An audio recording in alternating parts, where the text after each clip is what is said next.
How to adjust spacing in Google Docs.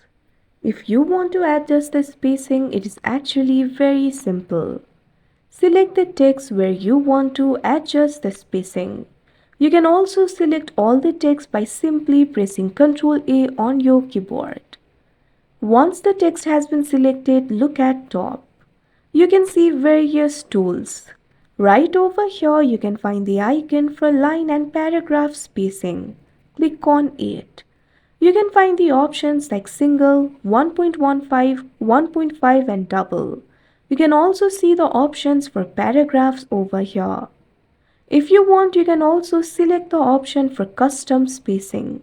Click on it. Now over here, you'll be able to enter the line spacing. Likewise, you can also select the paragraph spacing.